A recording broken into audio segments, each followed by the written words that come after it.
Trabajo documental que se llama La tela de Penélope, que vamos a poder disfrutar en varias sesiones, en varios pases que se van a hacer durante estos días conmemorativos, como decimos, con el 8 de marzo. Y es una forma de acercarnos al trabajo de las mujeres durante, bueno, pues todo lo que ha sido la historia de las trabajadoras del siglo XX, y que además nos sirve pues precisamente para conocer cómo ha sido esa evolución, ese desarrollo para llegar hasta el día de hoy. Todos los cambios, todos los esfuerzos, todos los sacrificios que las mujeres han tenido que hacer para poder convertirse en las mujeres profesionales de hoy en día. Han cambiado muchas cosas, afortunadamente la mayoría de ellas para mejor, algunas todavía hay que mejorarlas, y de ello vamos a hablar con la persona que conoce más a fondo este trabajo y este desarrollo de la mujer durante el siglo XX a nivel laboral, que es la directora del documental La tela de Penélope, que es Carmen Salmerón, Carmen Cas Salmerón, como la conocemos popularmente. Carmen, bienvenida, muy buenos días. Hola, buenos días. Bueno, casi medios días. Medios días, bueno, sí, casi tarde ya, podríamos decir, sí. Bueno, estamos ante, bueno, yo creo que un momento muy importante. Yo creo que es importante marcar en rojo las efemérides, ¿no? Pero yo creo que al final nuestra obligación es no solamente poner en valor y destacar un día de, que es algo que, bueno, pues por aquello de lo que supone la agenda de los medios de comunicación, solemos destacar. Hoy es el día de, o mañana es el día de, sí. Pero yo creo que todos los días deberían ser días de, y sobre todo cuando tratamos un asunto como es el de la mujer y sus reivindicaciones, ¿no? Sí, e incluso más allá del día de, ponerlo en valor y recordarlo cada día del año, esos 365 días que tiene el año. Hoy, por ejemplo, es el día del calcetín perdido. Amigo. Siempre hay alguno por ahí. Sí, bueno, es una cosa tremenda, lo oía mientras venía en el bus. La tela de Penélope es un documental sobrio, un documental de autor, de bajo presupuesto, donde he querido contar cómo ha sido la vida de las mujeres en España durante el siglo XX, teniendo en cuenta la cantidad de cambios legislativos que hubo durante el siglo XX. Porque claro, es que fue desde, pues, no sé, empezamos ya con la monarquía, con Alfonso XII, otro dictador, la Segunda República. Sí.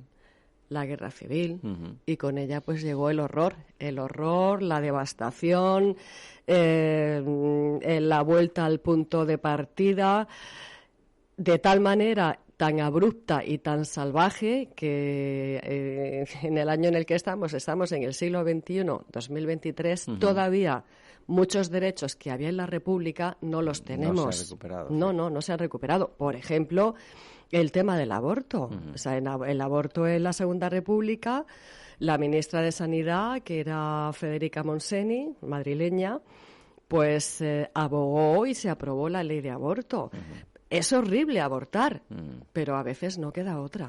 Bueno, y luego qué decir de todo lo que fue también el tema del sufragio y de los derechos de la mujer, que se fueron adquiriendo poco a poco, y gracias al trabajo de las, llamémoslas pioneras, ¿no?, también de la política. De hecho, durante estos días, precisamente hace poquito, se entregaba ese premio Carmen de Burgos a un equipo de periodistas que habían hecho un podcast precisamente sobre aquellos debates, ¿no?, que produjeron entre Victoria Kent y compañía, todo lo que fue la lucha por el sufragio, ¿no?, de las mujeres, ¿no? No es de ámbito laboral, pero sí influyó también mucho en lo que fue la participación de la mujer a partir de aquel momento. Claro, ¿no? Es que una ley va a definir cómo sea el comportamiento de la sociedad. Pues ahora estamos viendo que se ha aprobado, estamos en el siglo XXI, la ley trans, porque había de alguna manera pues una llamada a homogeneizar o regularizar ese sentir de algunas personas que se sienten mujeres, que se sienten hombres, que se sienten mujeres, hombres, en fin. Y eso llega al Congreso de los Diputados, se aprueba o no, o sí, y eso modifica lo que pasa en la sociedad. Sí. Pues con el tema del voto pasaba un poco lo mismo. Clara Campoamor, ella, claro, luchaba muchísimo porque el voto de la mujer fuera algo inminente. Y Victoria Kent, que también era de izquierdas, era una mujer progresista, liberal, en fin, llegó a ser algo parecido a ministra penitenciaria, Bueno, pues Victoria Kent decía que sí, que la mujer, por supuesto, que tiene que votar, pero que necesita estar formada. Sí. Y eso tiene un sentido. Ahí se produjo una discrepancia incluso entre los miembros de los propios partidos, ¿no? Que unos estaban a favor, otros en contra. Claro, fue una historia muy interesante. Pero es que, claro, la movida es que efectivamente si tú le das el voto a la mujer, la mujer que tenía que ir a la iglesia, porque es que era la iglesia y los militares y los reyes lo que definía un poco la sociedad, pues tú ibas a la iglesia y el cura te decía, no, es que tienen ustedes que votar a tal partido o a tal otro, queridos feligreses. Bueno, para no liarnos y no quedarnos sin tiempo sobre la tela de Penélope, vamos a centrarnos en lo laboral, que sin duda es el elemento central de este documental. ¿De dónde partimos precisamente en esa historia que narra la tela de Penélope y cuáles han sido los principales cambios en el ámbito laboral que se pueden ver en imágenes en este trabajo? Bueno, primero tengo que decir que las imágenes, o sea, que el documental está estructurado a través de imágenes de la época, donde se ven cómo los cambios jurídicos se reflejaban en esta cosa antropológica que es la fotografía. Entonces, pues ha cambiado mucho porque, vamos a ver, si en la República, por ejemplo, tú podías incluso formar una familia sin casarte ni por la iglesia ni por lo civil, simplemente ibas al registro y decías, oye, que estoy viviendo con esta señora o con este señor. Tenías tus hijos y le ponías los apellidos. Lo que llamaríamos hoy parejas de hecho, ¿no? Exactamente. Bueno, pues eso cuando llega se ve de una manera horrible cuando llega la dictadura, la guerra y tal. Esas parejas no existen, eran como amantes, estaban amancebados. Y esos hijos eran poco menos que la hez de la sociedad, porque eran hijos naturales. Que aquí quiero remarcar una cosa muy importante. Tenemos una participante en el documental que es Antonia Segura Lores, abogada y jurista de Almería, que junto con María Dolores González, otra almeriense, llevó al Congreso de los Diputados en el año 88 una modificación para que el Código Civil recogiera el término hijo matrimonial o hijo fuera del matrimonio, de tal manera que así se le quitaba el estigma a los niños o las niñas que llevaban el apellido de las madres porque los padres no habían querido reconocerlos o porque el gobierno franquista no los reconocía. Entonces los hijos pagaban un pecado, entre comillas, inexistente porque un gobierno decide que es culpable y tiene un pecado original. Vámonos a lo laboral, Carmen, que nos quedamos sin hablar de los trabajos, de cómo han cambiado los trabajos y cómo ha evolucionado, sobre todo, el papel de la mujer en el mundo laboral, que hoy en día, afortunadamente, es yo creo que un papel de, aunque todo es mejorable, por supuesto que sí, pero un papel de protagonismo absoluto, yo creo que casi en todos los ámbitos. La mujer ya ocupa los puestos destacados, ¿no? Aunque el mundo empresarial ya se sabe que todavía tiene ahí algún elemento que hay que mejorar, pero sí es cierto que en otro ámbito y todo lo de la administración también, ¿no? Sí, bueno, quiero decir, también tengamos en cuenta que hasta la guerra civil la mujer podía ser ingeniero, podía trabajar en las minas, podía ser profesora.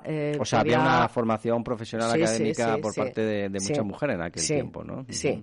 Esto se acaba y se rompe bruscamente, es que volvemos a... Algo que mucha gente quizá no conoce, ¿no? Quizá creemos que, digamos, todo se ha ido consiguiendo con el tiempo, pero que había etapas donde ya se había conseguido y que luego un salto temporal, ¿no? Hasta hemos estado mucho mejor que ahora. Tecnológicamente no, o sea, no existía Internet, no existía Wi-Fi, no existía la era tecnológica.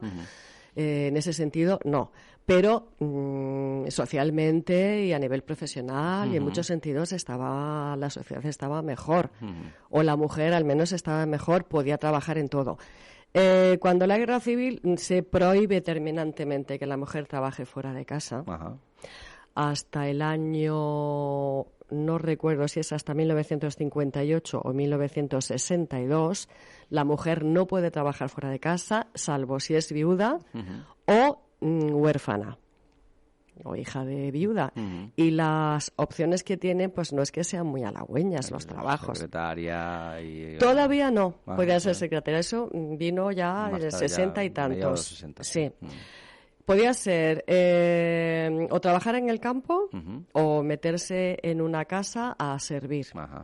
¿No existía todavía el tema de maestras, de formación también? ¿O existieron las maestras, pero como decía antes, es que hay un paréntesis ahí en la guerra civil y en la posguerra, un paréntesis de décadas en el que la mujer que había sido maestra no podía ejercer, tenía que ser el hombre el que fuera el maestro. Es que fue muy duro, fueron unas décadas muy oscuras y de las que todavía estamos recuperando. ¿Y cuáles serían los momentos o los puntos de inflexión en el que la mujer ya comienza de alguna forma a tener una posición? Porque, bueno, creo en el trabajo también hablas de la labor de lo que eran, por ejemplo, las barrileras, ¿no? Que aquí en Almería precisamente también hemos tenido una industria en ese sentido, y de esos trabajos que tenían también las mujeres para, bueno, podemos llamarlo en el ámbito empresarial, ¿no? O en el ámbito industrial, ¿no? Sí. ¿Cuándo comienzan esos cambios? Es que Almería, desde siempre, desde el principio del siglo XX, ya tenía, bueno, desde 1800 y pico,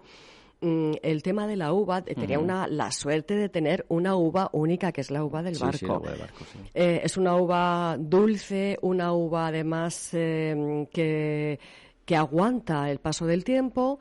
Entonces, se interesaron, gracias a los ingenieros que había aquí con el tema de la minería, británicos y alemanes, se interesaron por la uva. Y bueno, pues el caso es que empezó la uva a distribuirse por el Reino Unido, Norteamérica, Argentina, Alemania, bueno, hasta tal punto que la reina de Inglaterra, por ejemplo, servía la uva a los comensales como diciendo, mirad qué exquisitez tengo de Almería. De Almería, porque en Almería tenemos cosas grandes y cosas bellas que tenemos que ponerlas en valor y darle la importancia que tiene. Yo todo esto lo he descubierto cuando he vuelto a Almería. Sí. ¿Sabes? Entonces, pues eso, el tema de la uva es súper importante y debería de mantenerse. O el tema de la agricultura. Sí. Porque Almería es pionera en toda la investigación y los cultivos protegidos. Y todo eso ha generado una cantidad de pasta tremenda en la economía de Almería. Que está bien repartida o no, no hablo de ello, pero sí que hablo que aquí hay pasta. En Almería hay dinero.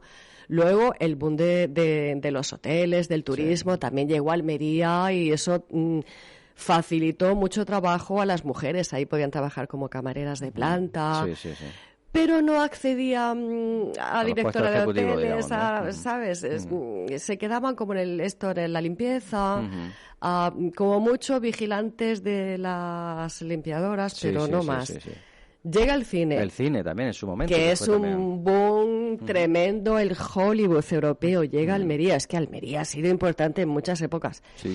Pero tampoco es la mujer la que tiene ahí un poder profesional, son sobre todo ellos o los que tenían caballos, alquilaban caballos a las grandes producciones, los figurantes o las figurantes también, todo eso hacía que en Almería... Sí, pero que no son trabajos específicos, digamos, de carácter técnico profesional de mujeres en los que todavía no han tenido... Ahora sí, afortunadamente. Ha sido una vez que ya entramos en los años 80, cuando se produce como un pequeño boom, las mujeres vamos a la universidad y empezamos a ser mayoría. Empezamos a ser mayoría y a sacar mejores puntuaciones en las notas finales de las carreras. O sea, unas licenciaturas... Algo que se ha generalizado en los últimos tiempos. Sí, resulta que... pero luego, o sea, aun siendo las mujeres, copamos las universidades y sacamos muy buenas notas con unos expedientes académicos tremendos y feroces, luego los directores ejecutivos siguen siendo ellos, que a lo mejor han sacado un cinquillo pelado y mondado. Sí.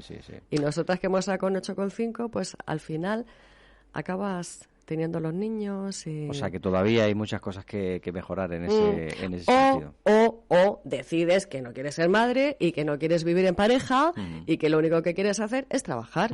Entonces sí, puedes llegar donde quieras. Y a nivel profesional, lo digo porque nos queda muy poquito tiempo y si quisiera comentar dónde se va a poder ver el documental y qué citas son las que tenemos. A nivel profesional, ¿cuál podemos considerar el gran logro de los últimos...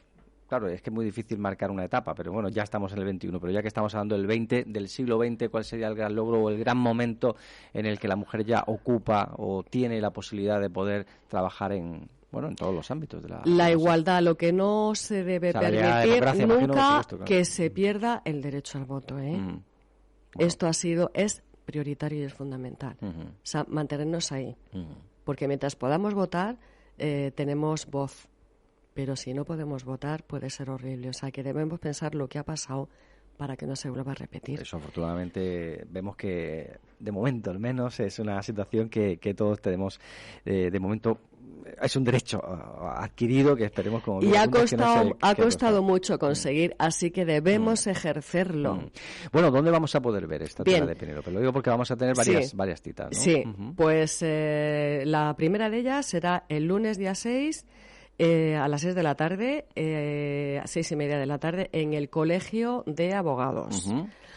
Ahí habrá una mesa redonda. Primero proyectamos el documental, 53 minutos, y después habrá un debate con Antonia Segura Lores, la jurista, y Encarna Zapata, psicóloga y sexóloga, porque a mí también me interesa y me ha interesado remarcar en el documental si la mujer es un ser activo sexualmente o no, porque el varón parece que es él el que siempre tiene ganas de y el que siempre está con la procreación, y ella como que, es que me duele la cabeza. Entonces, ¿qué hay de cierto en ello? Y eso es el lunes día 6, el día 8 en el Teatro Apolo, a las 6, lo mismo, tenemos la proyección, luego un debate y luego nos vamos a la Mani, que sale desde la Rambla, García Lorca. Y el día 24 hay una cosa chulísima en el Teatro de Huércal, donde vamos a hacer una performance con las embarriladoras de la uva de Huércal, y nos van a cantar los cantes que ellas hacían mientras arreglaban la faena de la uva, van a ver unas actrices, y después vamos a tener un ágape. Bueno, por fin tendremos un catering en condiciones, pues gracias al Ayuntamiento de Huércal. Pues eso siempre es bienvenido. Pues son las citas y las oportunidades de poder disfrutar y conocer esta historia laboral de las mujeres en el siglo XX, de la mano de Carmen Casalverón, y en esta tela de Penélope, a la que por supuesto les invitamos a todos a que lo conozcan, lo disfruten y por supuesto sepan de esa historia de la